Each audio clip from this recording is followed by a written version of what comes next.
Assalamualaikum warahmatullahi wabarakatuh. Perkenalkan, nama saya Mirna Mawardani dengan NIM 877851457 dengan UPCC UT Purwokerto. Di sini saya akan menjawab tugas 3 dari filsafat ilmu. Yang pertama ada makna pilar dalam konteks pendidikan sebagai dasar atau tiang penguat sistem pendidikan. Dalam pilar konteks ini diartikan sebagai fondasi utama atau tiang penguat sistem pendidikan. Tanpa adanya pilar yang kokoh, arahan pendidikan suatu bangsa akan mudah goyah saat menghadapi perubahan zaman, penggeseran budaya maupun disrupsi teknologi.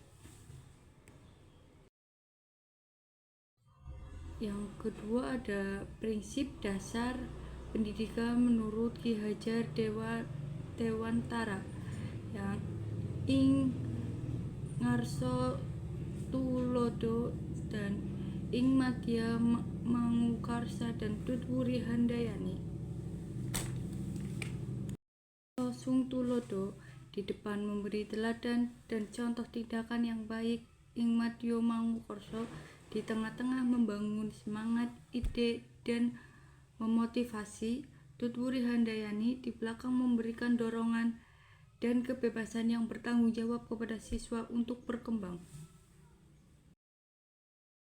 Yang ketiga ada analisis relevansi dan tantangan di era digital, pembelajaran daring dan peran guru. Di era digital, guru bukan lagi satu-satunya sumber informasi karena internet menyediakan segalanya. Namun, teknologi tidak bisa menggantikan peran kemanusiaan guru. Yang pertama ada pembelajaran daring. Relevansinya prinsip kodrat zaman mengharuskan pendidikan adaptif terhadap perkembangan teknologi modern. Pembelajaran daring mewujudkan konsep Ki Hajar Dewaratna tentang fleksibel belajar, di ruang mana murid dapat mengakses ilmu pengetahuan tanpa terbatas, sekat ruang kelas fisik kapan saja dan di mana saja. Dan untuk tantangannya, hilangnya sentuhan kemanusiaan. Metode daring mempersulit pelaksanaan metode Among yang membutuhkan pendekatan emosional antara pendidikan dan murid. Selain itu, terdapat kesenjangan digital, berubah ketidakmerataan akses internet yang gawai yang mumpuni antar wilayah. Dan yang kedua ada literasi digital. Relevansi kemerdekaan belajar dalam pandangan Ki Hajar Dewaratna menurut peserta didik menjadi pembelajaran mandiri yang berdaulat atas pemikirannya sendiri. Literasi digital berfungsi sebagai bekal agar murid mampu mencari, menyaring dan mengevaluasi belajar informasi di internet secara kritis. Dan tantangannya ada rendahnya kecakapan digital dasar dan tingginya kerentangan terhadap hoak. Tanpa bimbingan yang tepat, kebebasan digital justru membuat peserta didik terjebak dalam kecanduan media sosial, plagiarisme, serta ketidakmampuan membedakan sumber informasi yang valid dan menyesatkan. Yang ketiga ada karakter peserta didik. Relevansi peserta didik tidak sekedar menajamkan pikiran, tetapi juga menghaluskan rasa dan memperkuat kemauan. Di era digital, penguatan karakter atau budi pekerti menjadi benteng utama agar murid tidak kehilangan identitas budaya, adab, dan nilai humanisme di dunia maya. Tantangannya, maraknya degradasi moral digital seperti bullying, perundungan siber, lunturnya sopan santun dalam berkomunikasi online, dan paparan konten pornografi atau judi online.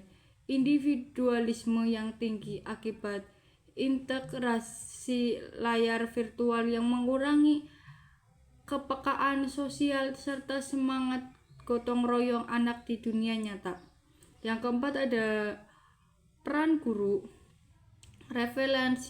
Relevansi guru bertransformasi dari satu-satunya sumber ilmu yang menjadi pamong atau fasilitator. Guru harus tetap memegang teguh trilogi kepemimpinan, menjadi teladan digital yang etis, menyemangati murid berinovasi yang teladan digital yang etis, termasuk ingarso sung tulodo, dengan menyemangati murid bermotivasi ing madya mangukarsa dan memberikan dorongan kemandirian, termasuk tuturi handayani. Dan tantangannya, keterbatasan kompetensi digital guru, di mana sebagai peserta didik masih menggunakan metode ceramah konvensional yang dipindahkan ke ruang virtual. Guru dituntut untuk terus meningkatkan keterampilan teknologi agar tidak kalah cepat dari peserta didik yang merupakan digital natives. Refleksi singkat tentang bagaimana pilar tersebut dapat menjawab persoalan pendidikan nasional saat ini. Persoalan nyata pendidikan saat ini adalah adanya ketimpang digital dan krisis karakter, perundungan siber, kecanduan gawai, dan hilangnya sopan santun. Ketiga pilar Ki Hajar Dewaratna menjadi masalah ini dengan menegaskan bahwa esensi pendidikan bukan sekedar mencetak murid yang pintar di teknologi, melainkan manusia yang utuh. Solusinya adalah mengintegrasikan teknologi dengan pemeliharaan budi pekerti. Digital sekolah harus berjalan beriringan dengan menanam nilai kemanusiaan agar tidak hilangnya identitas kultur. Sekian jawaban dari saya. Terima kasih. Wassalamualaikum warahmatullahi wabarakatuh.